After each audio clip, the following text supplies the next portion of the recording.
Assalamualaikum Sobat Muslim. Semoga sehat selalu dan selamat dari segala musibah. Amin. Sebelum melanjutkan, silahkan like, subscribe, aktifkan loncengnya, gratis. Faslun. Di Pamekasan, Madura, Jawa Timur, ternyata tersimpan banyak naskah kuno. Anehnya, kebanyakan berhuruf pegon, Arab gundul dengan bahasa Jawa lama. Pondok Pesantren Mambal Ulum Bata-Bata, Pamekasan, pun tergerak untuk melestarikan harta karun peninggalan nenek moyang ratusan tahun silam itu. Kitab-kitab itu sudah tidak keruan bentuknya. Sebagian sobek-sobek di bagian tepi, dimakan rayap. Bahkan, ada yang bolong di tengah. Ada juga yang lengket. Warnanya sudah lusuh, kuning kecoklatan. Mungkin dulu berwarna putih. Untung, huruf-huruf di atasnya masih bisa terbaca dengan jelas. Hanya, kebanyakan manuskrip ditulis dengan aksara Arab gundul pegon, sebagian dalam huruf Jawa Hanacaraka. Juga, hampir semua berbahasa Jawa. Karena itu, selain harus tahu sistem penulisan huruf pegon dan Hanacaraka, pembacanya mesti menguasai bahasa Jawa bila ingin tahu makna manuskrip tersebut. Itulah tantangan yang dihadapi para pengasuh dan santri Pondok Pesantren Mambal Ulum Bata-Bata, ponpes yang tergerak untuk menerjemahkan dan melestarikan naskah-naskah kuno tersebut, sebab kebanyakan dari mereka tidak bisa berbahasa Jawa.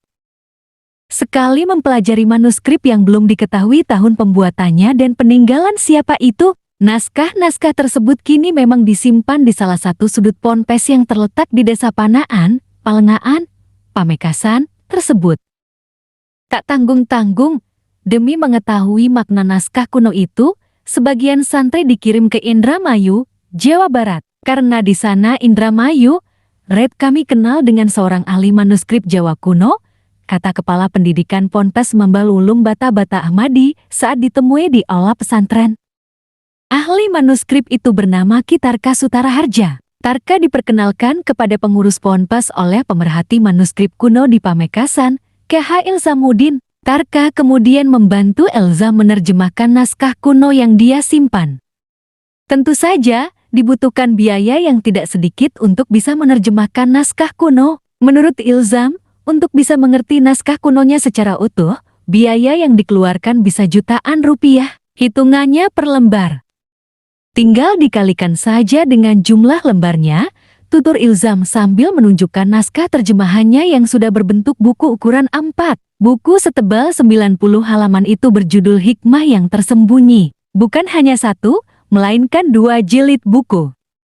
Yang pertama merupakan penulisan ulang naskah dari huruf Jawa kuno Gagrak Surakarta di manuskrip aslinya ke huruf Latin. Sementara itu, buku kedua adalah terjemahannya dalam bahasa Indonesia. Isinya dialog antara Samun Ibnu Salam dan Muhammad Sallallahu Alaihi Wasallam. Naskah tersebut ditulis oleh Kiai Bendara Delegan.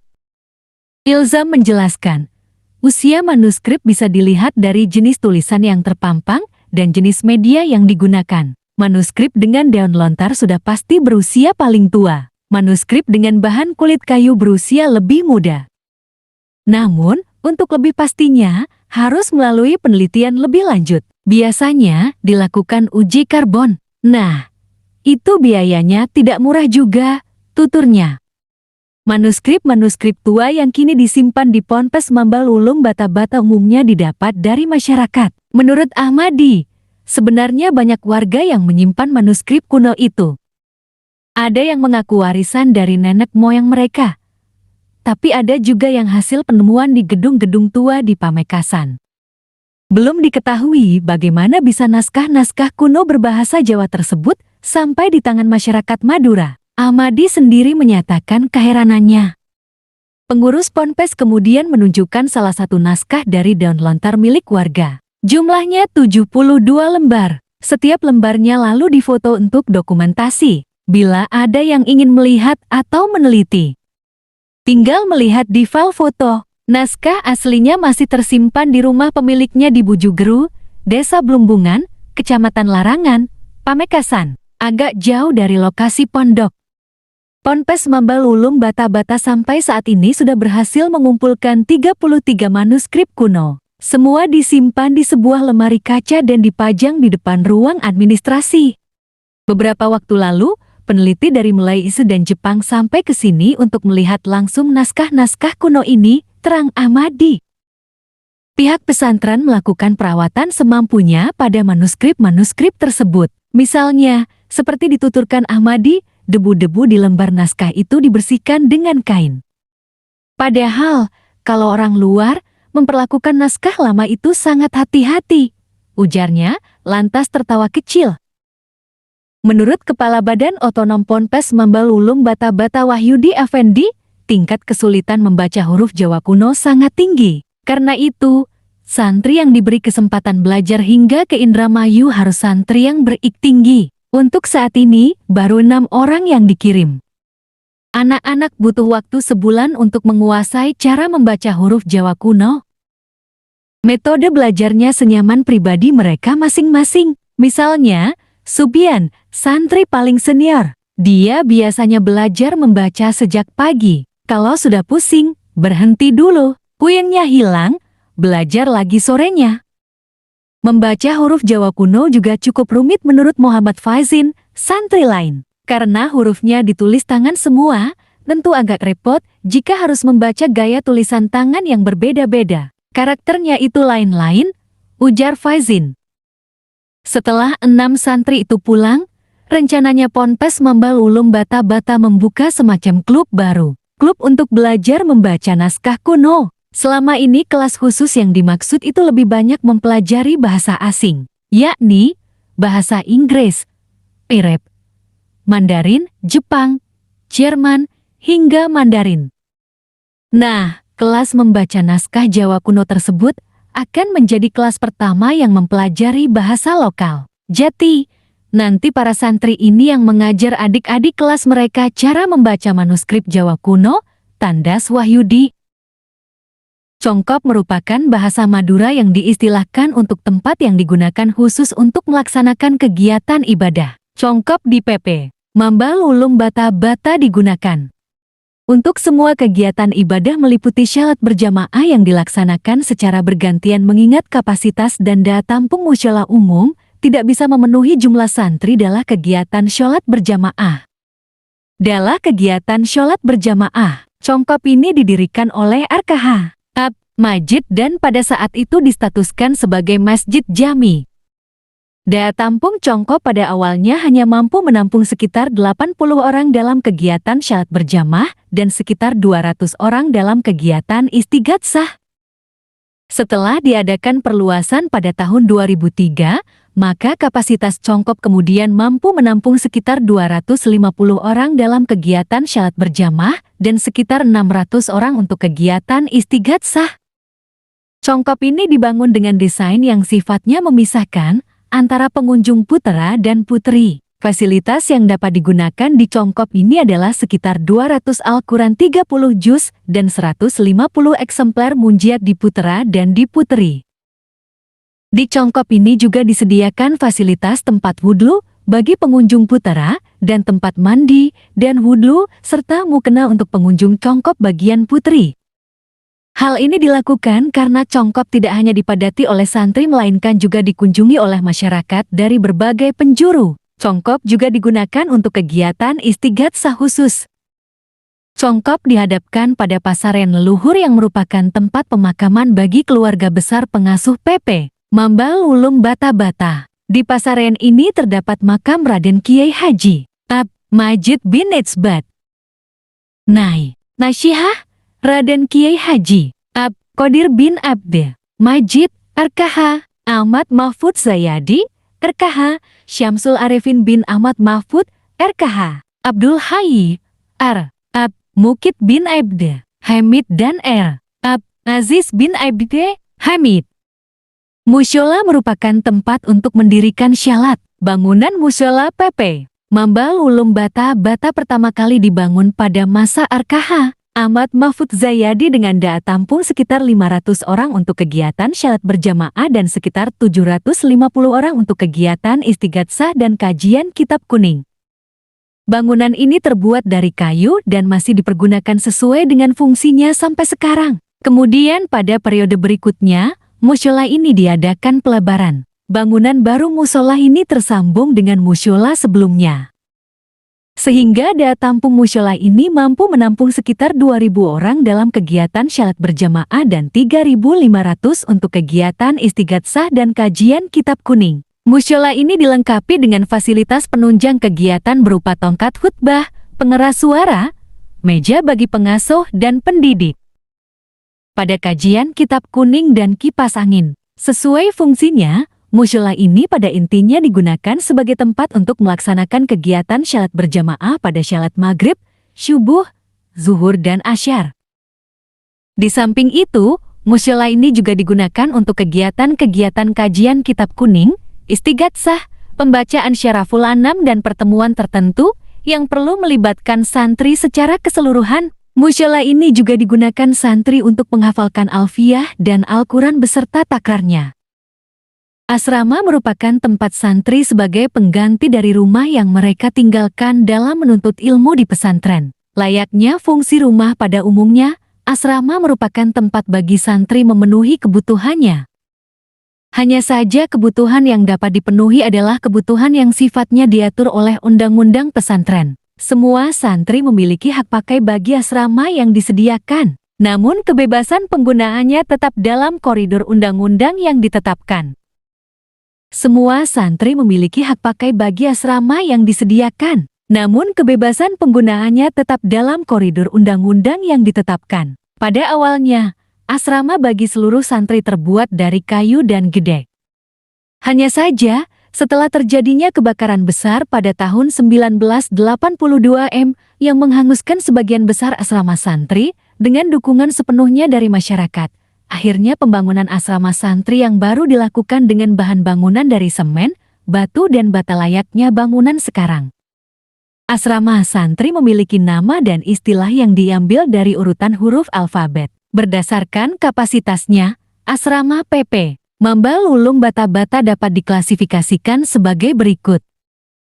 Blok asrama standar adalah asrama gedung yang kapasitas kamarnya mampu menampung santri dalam jumlah maksimal 15 orang santri. Blok asrama jenis ini didesain berhadap-hadapan dan di bagian tengahnya adalah halaman warga asrama yang sudah dipavin.